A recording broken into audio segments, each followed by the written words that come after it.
আসামোলজি চেনেলটোলৈ আপোনালোক সকলোকে স্বাগতম জনাইছোঁ।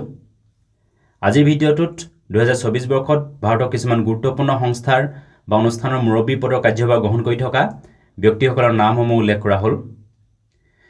ভাৰতৰ সুপ্ৰিম কোৰ্টৰ বৰ্তমানৰ মুখ্য ন্যায়াধীশ হ'ল জাষ্টিছ DY চন্দ্ৰচূড়। ভাৰতৰ বৰ্তমানৰ এটৰ্নী জেনেৰেল হ'ল শ্ৰী R ভেংকটৰমণি। ভাৰতৰ বৰ্তমানৰ চিফ ইলেকশ্যন কমিশ্যনাৰ হ'ল শ্ৰী ৰাজীৱ কুমাৰ। নীতি আয়োগৰ বৰ্তমানৰ CEO হৈছে শ্ৰী BVR সুব্ৰমণিয়াম। নীতি আয়োগৰ ফুল ফৰ্মটো হ'ল national institution for transforming India. Comptroller and auditor general of India হৈছে শ্ৰী গিৰিশ চন্দ্ৰ মুৰ্মু।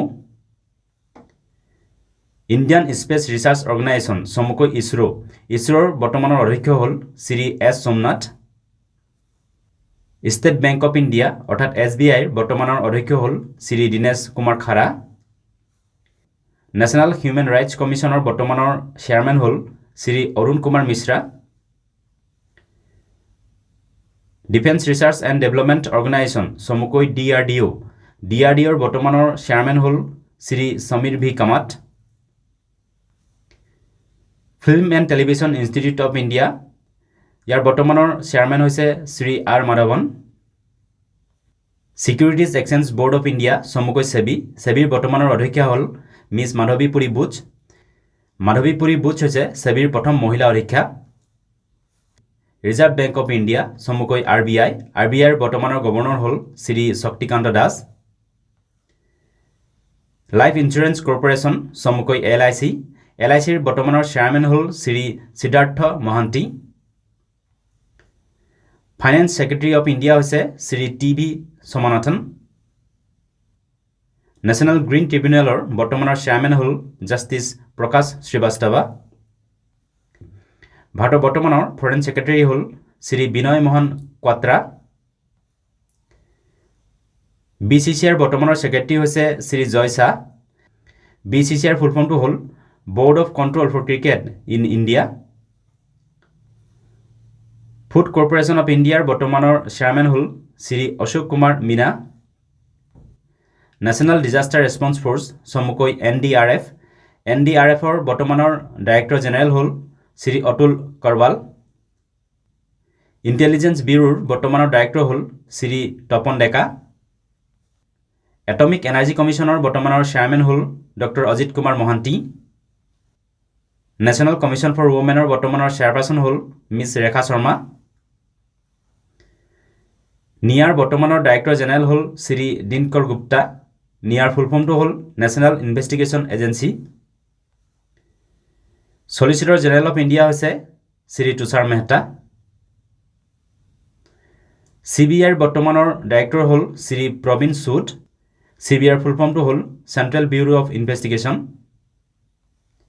16 ফাইনেন্স কমিশ্যনৰ চেয়াৰপাৰ্চন হ'ল শ্ৰী অৰবিন্দ পানাগাৰিয়া। ভাৰতৰ বৰ্তমানৰ চিফ অফ আৰ্মি ষ্টাফ হৈছে জেনেৰেল মনোজ পাণ্ডে। ভাৰতৰ বৰ্তমানৰ চিফ অফ এয়াৰ ষ্টাফ হৈছে air chief marshal Vivek Ram Chaudhari. ভাৰতৰ বৰ্তমানৰ চিফ অফ নাভেল ষ্টাফ হৈছে এডমাইৰেল R হৰি কুমাৰ। ভাৰতৰ বৰ্তমানৰ চিফ ইকনমিক এডভাইজাৰ হ'ল ডক্টৰ V অনন্থা নাগেশ্বৰন। UPSCৰ বৰ্তমানৰ চেয়াৰমেন হ'ল ডক্টৰ মনোজ ছনি। UPSCৰ ফুল ফৰ্মটো হ'ল union public service commission. Indian Olympic এছ'চিয়েশ্যনৰ বৰ্তমানৰ প্ৰেছিডেণ্ট হ'ল miss PT Usha. PT Usha হৈছে ইণ্ডিয়ান অলিম্পিক এছ'চিয়েশ্যনৰ প্ৰথমগৰাকী মহিলা president. National commission for backward classes চমুকৈ NCBCৰ বৰ্তমানৰ অধ্যক্ষ হ'ল Shri Hansraj Gangaram Ahir. Telecom regulatory authority of ইণ্ডিয়াৰ বৰ্তমানৰ চেয়াৰমেন হ'ল Shri Anil Kumar Lahoti. Council of scientific and industrial research চমুকৈ CSIR বৰ্তমানৰ ডাইৰেক্টৰ জেনেৰেল হ'ল ডক্টৰ নালাথাম্বি কালাইছেলভি।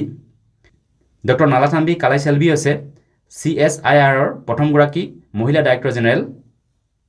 ল' কমিশ্যন অফ ইণ্ডিয়াৰ বৰ্তমানৰ অধ্যক্ষ হ'ল justice Rituraj Awasthi.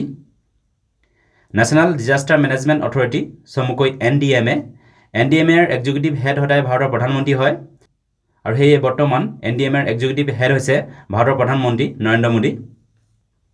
Chief of central vigilance commission Shri Praveen Kumar Srivastava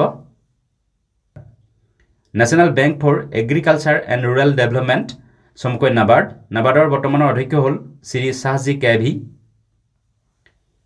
central board of film certification চমুকৈ CBFCৰ বৰ্তমান চেয়াৰমেন হ'ল Shri Prasoon Joshi insurance regulatory and development authority of India চমুকৈ IRDAৰ বৰ্তমান চেয়াৰমেন হ'ল Shri Debasish panda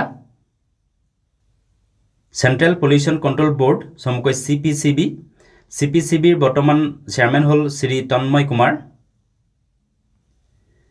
national highway authority of India চমুকৈ NHAIৰ বৰ্তমানৰ চেয়াৰমেন হ'ল শ্ৰী সন্তোষ কুমাৰ যাদৱ ভিডিঅ'টো চোৱাৰ বাবে ধন্যবাদ যদি ভিডিঅ'টো ভাল লাগিলে লাইক কৰিবলৈ লগতে চেনেলটো ছাবস্ক্ৰাইব কৰি ল'বলৈ অনুৰোধ জনালোঁ ধন্যবাদ